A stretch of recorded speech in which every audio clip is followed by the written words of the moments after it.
Kejadian pasal 48 ayat 1 sampai dengan 22. Yakub memberkati Manasye dan Efraim. Sesudah itu ada orang mengatakan kepada Yusuf, "Ayahmu sakit." Lalu dibawanyalah kedua anaknya, Manasye dan Efraim. Ketika diberitahukan kepada Yakub, "Telah datang anakmu Yusuf kepadamu," maka Israel mengumpulkan segenap kekuatannya dan duduklah ia di tempat tidurnya. Berkatalah Yakub kepada Yusuf, "Allah yang Maha Kuasa telah menampakkan diri kepadaku di Luz di tanah Kanaan dan memberkati aku, serta berfirman kepadaku, 'Akulah yang membuat engkau beranak cucu, dan aku akan membuat engkau bertambah banyak dan menjadi sekumpulan bangsa-bangsa. Aku akan memberikan negeri ini kepada keturunanmu untuk menjadi miliknya sampai selama-lamanya.' Maka sekarang kedua anakmu yang lahir bagimu di tanah Mesir, sebelum aku datang kepadamu ke Mesir, akulah yang empunya mereka. Akulah yang empunya Efraim dan Manasye, sama seperti Ruben dan Simeon. Dan keturunanmu yang kau peroleh sesudah mereka, engkaulah yang empunya. Tetapi dalam pembagian warisan, nama mereka akan disebutkan berdasarkan nama kedua saudaranya itu. Kalau aku pada waktu perjalananku dari Padan, aku kematian Rahel di tanah Kanaan di jalan, ketika kami tidak berapa jauh lagi dari Efrata, dan aku menguburkannya di sana, di sisi jalan ke Efrata, yaitu Betlehem."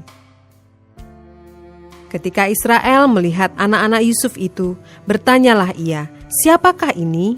Jawab Yusuf kepada ayahnya, "Inilah anak-anakku yang telah diberikan Allah kepadaku di sini." Maka kata Yakub, "Dekatkanlah mereka kepadaku, supaya ku berkati mereka." Adapun mata Israel telah kabur karena tuanya, jadi ia tidak dapat lagi melihat.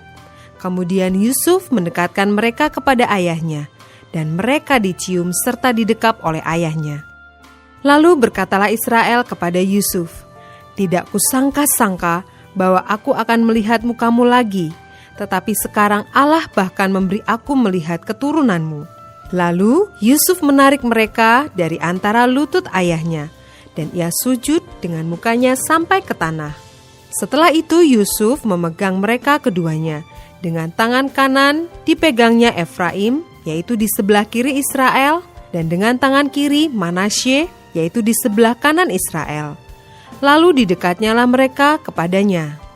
Tetapi Israel mengulurkan tangan kanannya dan meletakkannya di atas kepala Efraim, walaupun ia yang bungsu, dan tangan kirinya di atas kepala Manasye. Jadi tangannya bersilang, walaupun Manasye yang sulung.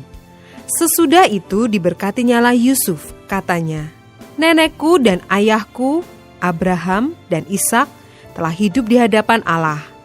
Allah itu sebagai Allah yang telah menjadi gembalaku selama hidupku sampai sekarang, dan sebagai malaikat yang telah melepaskan aku dari segala bahaya.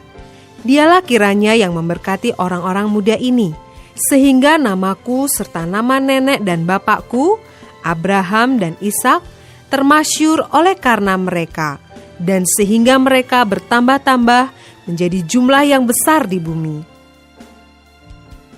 Ketika Yusuf melihat bahwa ayahnya meletakkan tangan kanannya di atas kepala Efraim, hal itu dipandangnya tidak baik.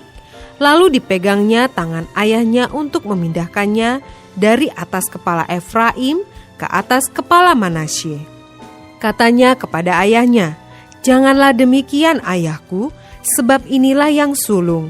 Letakkanlah tangan kananmu ke atas kepalanya." Tetapi ayahnya menolak. Katanya, "Aku tahu anakku, aku tahu.